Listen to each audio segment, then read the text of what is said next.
आप सभी लोगों को मेरा नमस्कार। आज आपसे मैं चर्चा करूंगा आपका एक सवाल जो कई लोग सवाल करते हैं कि अगर मान लीजिए कि किसी पार्टी में या फिर किसी घर में पुलिस छापा डालती है, रेड करती है और उसमें कुछ कपल पकड़े जाते हैं, तो उस कंडीशन में उनके ऊपर कौन सा अपराध बन सकता है या फिर अपराध बनता भी है या अपराध नहीं बनता है। आपने एक सुना होगा इमोरल ट्रैफिक एक्ट, देह व्यापार अनैतिक व्यापार अधिनियम। तो क्या वो अगर कोई दो व्यक्ति सहमति से किसी जगह पे अगर हैं वो लोग, तो क्या पुलिस उनके खिलाफ भी मुकदमा दर्ज कर सकती है, चाहे वो होटल हो या फिर कोई प्राइवेट किसी का घर हो। तो क्या इस कंडीशन में पुलिस मुकदमा दर्ज कर सकती है, और यदि हाँ तो आपके पास क्या विकल्प है, और वास्तव में कानून क्या कहता है कि इस संदर्भ में मुकदमा दर्ज भी किया जाना चाहिए या दर्ज नहीं किया जाना चाहिए। इस संदर्भ में रिसेंटली एक इलाहाबाद हाई कोर्ट का जजमेंट आया है, अभी रिसेंटली का जजमेंट है और बेहद महत्वपूर्ण है इस संदर्भ में, जो इस तरह के लोगों के पक्ष में है कि इस तरह के मामले में पुलिस मुकदमा दर्ज नहीं कर सकती है। तो साथियों, आपसे मैं जिस केस की चर्चा कर रहा हूँ, ये इस केस में कुछ ऐसा ही हुआ था कि पुलिस को सूचना मिलती है कि यहाँ पे देह व्यापार हो रहा है और पुलिस उस जगह पे छापा मारी करती है और पुलिस को एक कपल मिलता है, वहाँ पे एक लड़का और एक लड़की मिलते हैं वहाँ पे उस जगह पे। पुलिस उनके खिलाफ इमोरल ट्रैफिक एक्ट, जो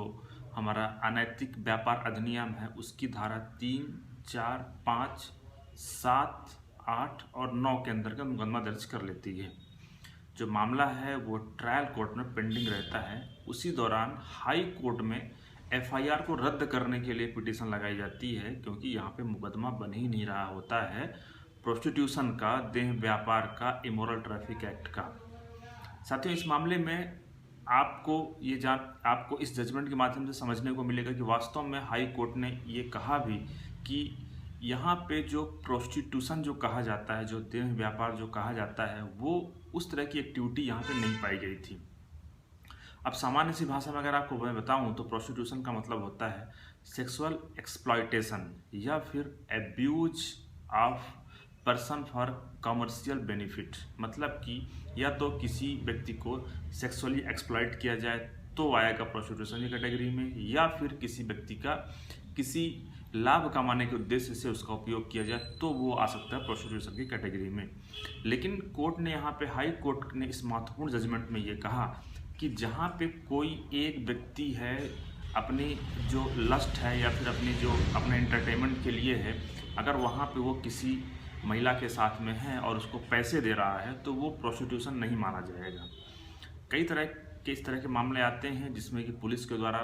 इस तरह के लोगों को ब्लैकमेल किया जाता है, फंसाया जाता है, और इस तरह से लोग हमें बताते हैं कि उन्हें इस तरह से पैसे की डिमांड की गई है। तो उनके लिए मैं बताना चाहूँगा अगर इस तरह का कुछ है तो ये आपका अधिकार है और ये कोई इमोरल ट्रैफिक एक्ट या देह व्यापार की कैटेगरी में नहीं आता है। अगर आपने अपने लस्ट को सेटिस्फाई करने के लिए या फिर आपने लड़की की सहमति से आप उसके साथ में हैं और वहाँ पे ऐसा कुछ भी नहीं हो रहा है जैसा कि प्रोस्टिट्यूशन की कैटेगरी में बताया गया है, तो उस कंडीशन में प्रोस्टिट्यूशन नहीं माना जाएगा। और ये जो जजमेंट है इलाहाबाद हाई कोर्ट का, ये बेहद महत्वपूर्ण है। अगर मान लीजिए कि आपके खिलाफ ऐसा कोई मामला दर्ज भी कर दिया गया है तो आप चाहें तो इस तरह के मुकदमे को 482 फाइल करके